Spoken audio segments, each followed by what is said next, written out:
Good morning, delegates. My name is Jason Murphy. We've met before. I'm your chairman for American Legion Boys State 2021. Let me just take a second to say that I am very pleased with how everything has gone so far with you all. I know we've had some issues on technology, and I do apologize. We're doing everything that we can.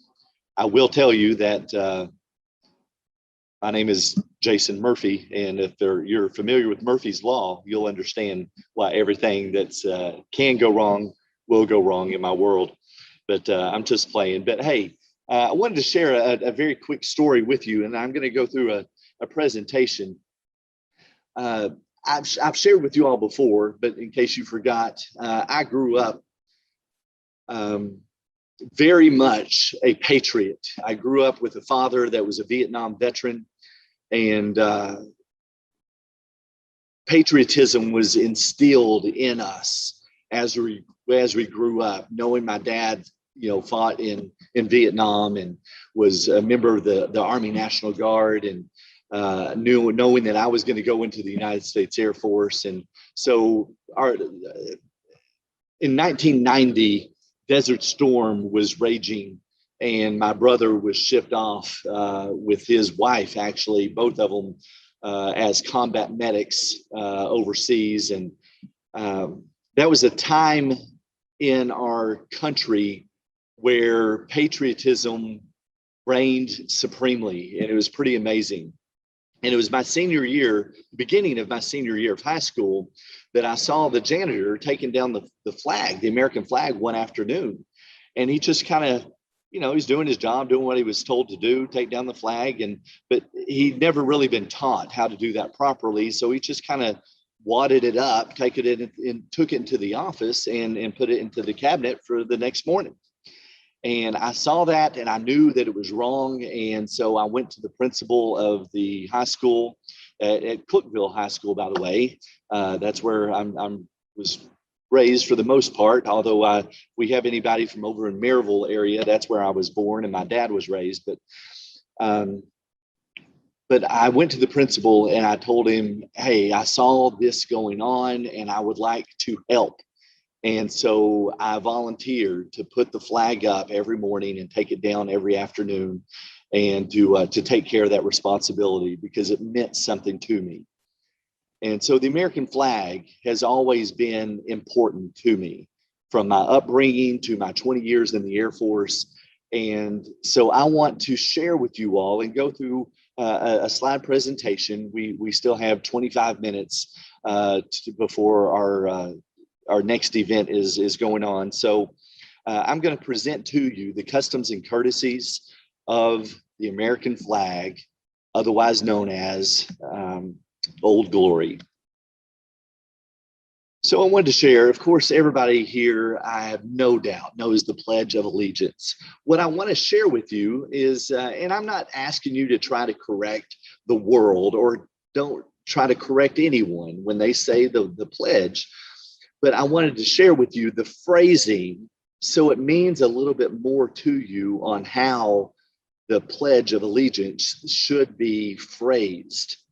So if you'll notice where the commas are, I'm hoping that you can see clearly my slides here, but it says, I pledge allegiance to the flag of the United States of America. That is all one phrase. And to the republic for which it stands, one nation under God. That phrase is the one that irks me the most, because everyone always puts a pause. One nation under God, and there's no comma there. It's one nation. We are America under God, all together, and that's important to me, which then is re-emphasized by the word indivisible.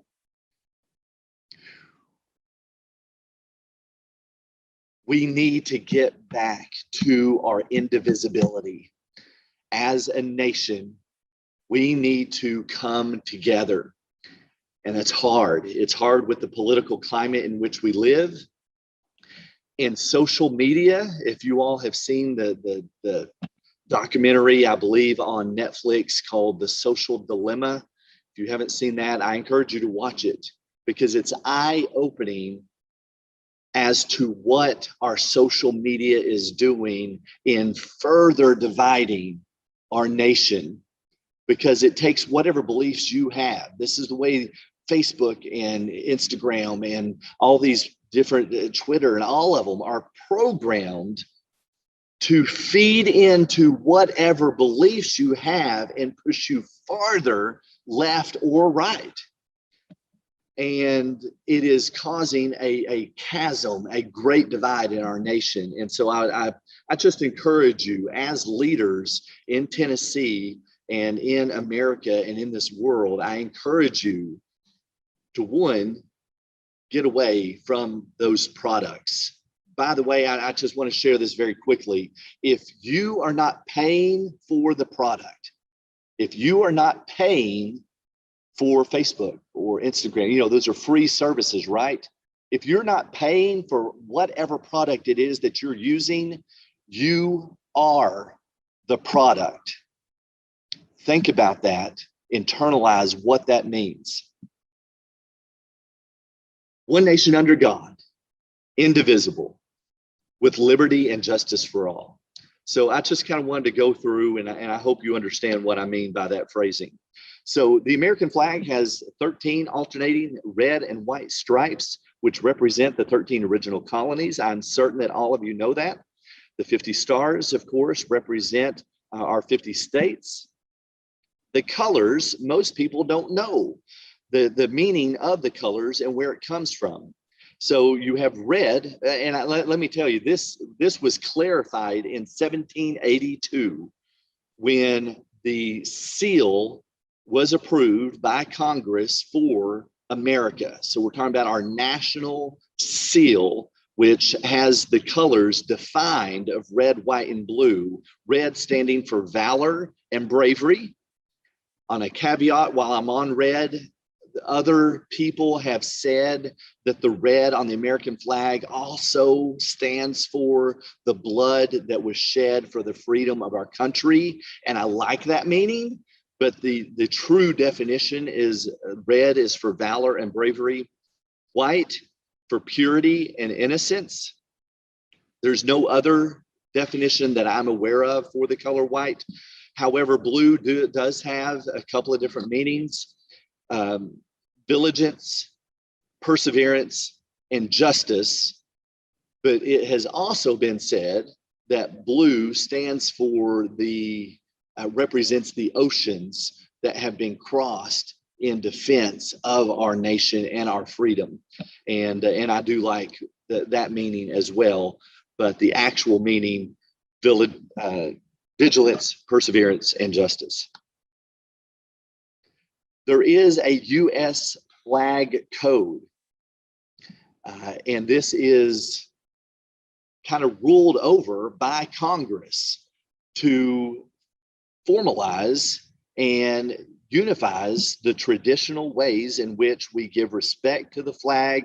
It also contains specific instructions on how the flag is and is not to be used.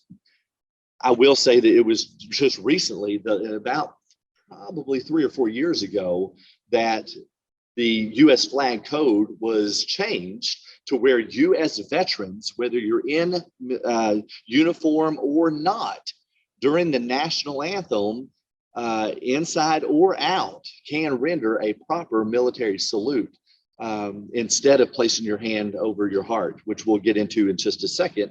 But I thought you would find that interesting that was updated fairly recently. So when displaying the flag, do the following. And this first one is probably one of my greatest pet peeves. And I'll let you guys read the slide deck. I'm not here to stand in front of you and read all the slides, but I just want to reiterate this one specifically, that if you have an American flag displayed outdoors overnight in hours or periods of darkness, that's completely fine under really 2 conditions. One, it needs to be illuminated in hours of darkness. So on my flag at my home, which I have a flagpole out front, I have a solar powered light that during periods of darkness lights up that flag. And also, the material of that flag needs to be an all-weather flag.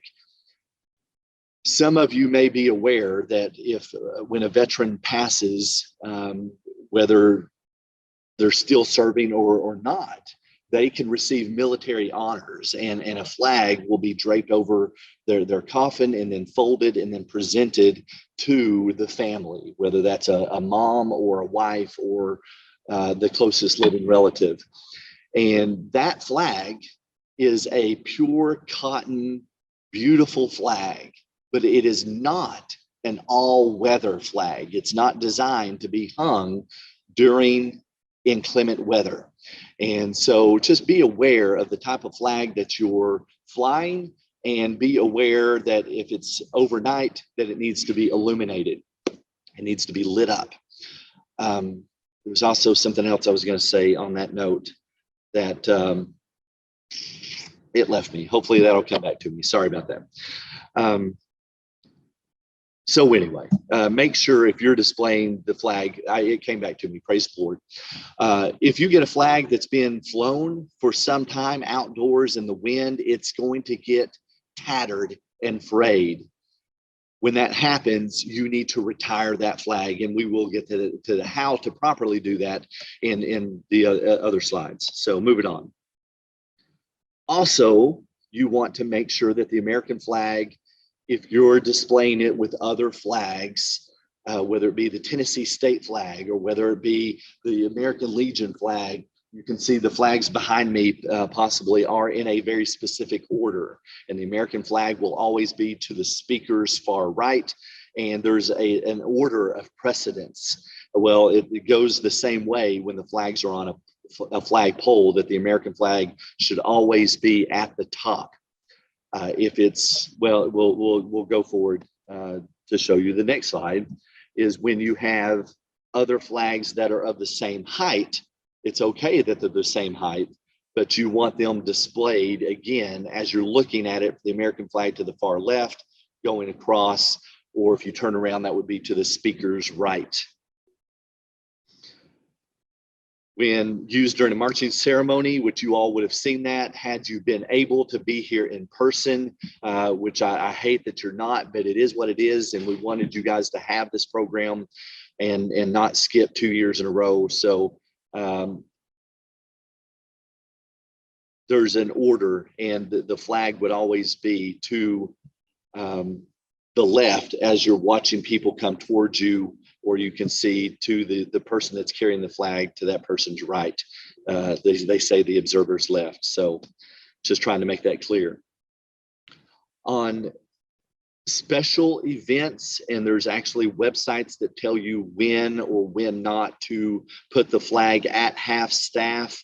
It does say to raise the flag all the way up in the morning and then bring it back down to half staff, and then you raise it and then lower it again. But it is on Memorial Day, traditionally the flag should be flown at half staff until noon and then raised. This shows when the flag is hanging vertically or horizontally, that the field of blue should be to the speaker's right or the observer's left. Same thing if it's hanging in a window as a display or for patriotism on the side of a building, what have you. This talks about if you have an American flag on a vehicle, that the staff should be fixed firmly to the chassis or clamped to the right fender.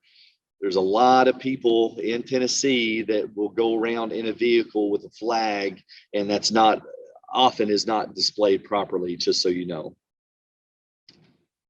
I talked about this a little bit earlier. When that flag is draped over a veteran's coffin, it would cover as that person is laying in the coffin over their heart. Essentially, that's where the Union, the field of blue, would be over their heart.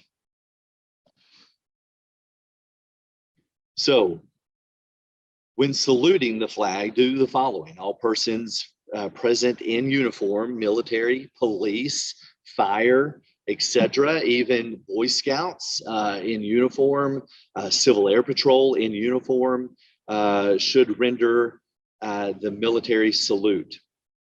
And as I mentioned earlier, members of the armed forces and veterans who are present who are not in uniform may also render a military salute. That is a recent change within the past 4 or 5 years. All other persons present should face the flag and stand at attention silently. We're talking about like during the national anthem. And I think you guys already know where my head is going with some of the over entitled individuals. I'm trying to be, this is very hard for me to be even somewhat nice to those that disrespect our flag. And I know that you know exactly what I'm talking about. Don't ever be that person. And if you have a child, 7, 8, 9, 10 years old, instruct them, teach them. Now, don't grab some random child that's not your kid. But if you have someone, a member of your family, and they don't know to stand during the national anthem at attention, place their hand over their heart while that national anthem is taking place, please understand that. Remove your headdress, right hand over the heart, and you stand silently in reverence, thinking about what that flag means. So when stowing or disposing of the American flag, do the following. Fold in the traditional triangle for storage, never wrapped up, like that janitor, which he, not getting onto him, but he just he wasn't educated. The flag should be folded in a customary manner. There's directions on the internet. I'm not going to go through that with you, but you should know that. Learn the proper way in which to fold and store the American flag.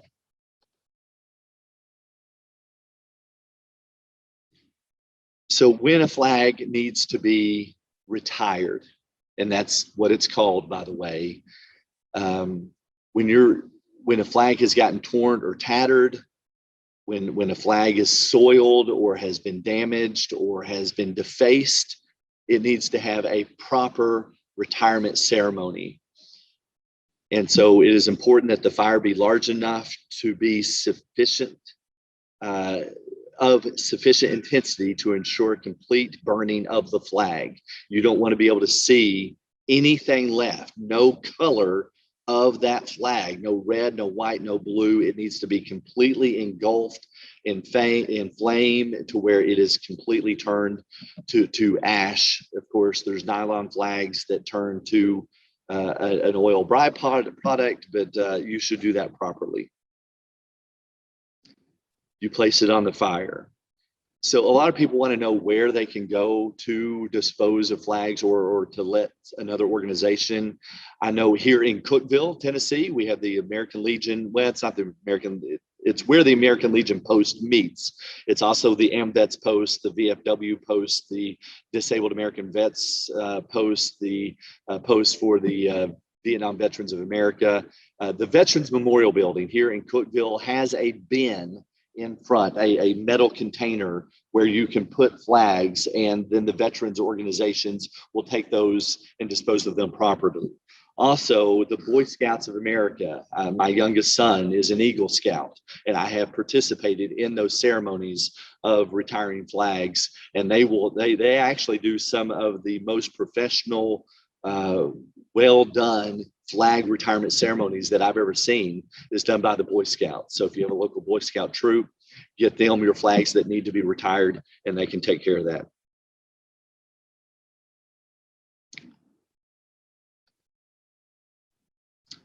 By the way, on that previous slide, you had the Boy Scouts. Here you have a member of the Civil Air Patrol doing the same thing. That's the Air Force Auxiliary, kind of like the Boy Scouts for the Air Force, if you will.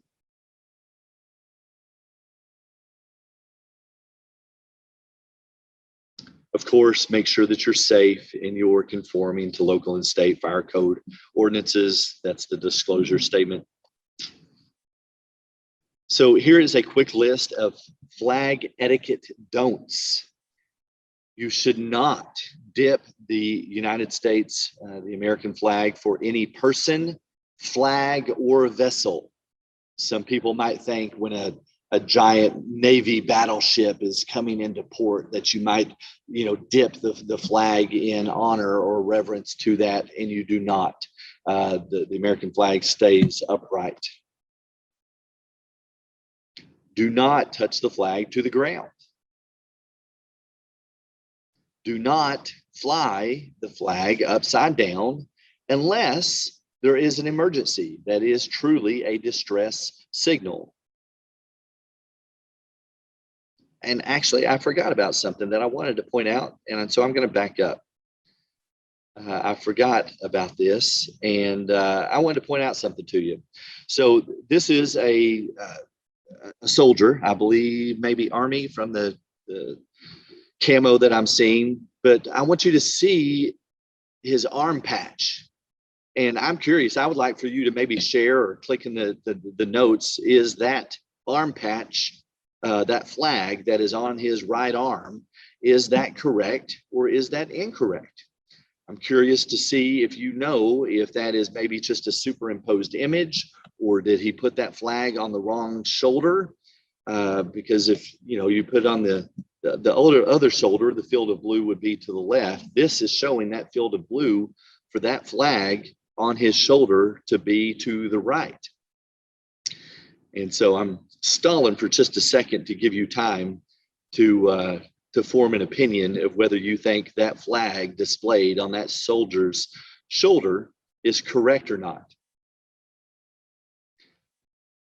That flag is displayed correctly on that soldier's uniform. And the reason that the field of blue is to the right, which doesn't look quite right to us, but to me it looks perfectly right, is because any soldier, any combatant especially, you always want that flag, that field of blue, moving forward.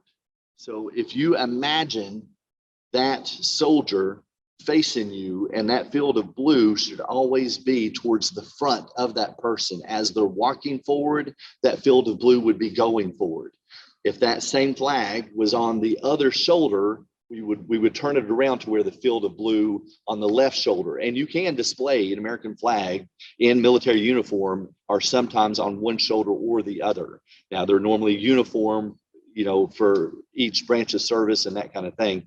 But no matter which shoulder you have, they make flags like that. The field of blue is offsetting depending on which shoulder that you put that on. You will sometimes see medics, especially, sometimes even peace officers, police officers that are considered non-combatants, that will have the field of blue going the opposite direction. And they do that because they are non-combatant. They're not a soldier. So it still looks wrong to me when I see that, because I want the field of blue always moving forward. Okay.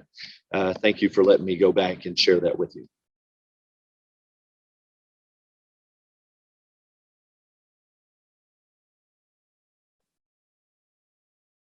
Do not use the flag to carry other things. If you wanted needed to carry firewood or something, and that's all you had, do not use the American flag for that. That would be horrible. Do not use the American flag as clothing. Sometimes you'll see clothing that is decorated with the stars and stripes. As long as it's not an actual flag, I think that's okay, but I just avoid flag types of clothing, or even to have all the stars and stripes in the shape of a flag. It's okay to look patriotic, but don't use the flag as clothing. I don't know what this crazy guy is doing. It looks like he's trying to break into the White House or something. Don't store the flag where it can get dirty. You want to store it in a safe, dry, clean place. Do not use it as a cover, as decoration for a tabletop or something of that nature. Don't fasten the flag down. It needs to be able to fly free.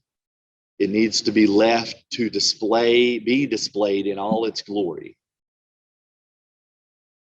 Don't draw on or otherwise mark or deface the American flag. Don't use the American flag as decoration. If you want to decorate for the 4th of July or Memorial Day or Veterans Day or what have you, you are to use bunting with blue on the top and then red and white, then white, then red. So I gave a little bit of example of that.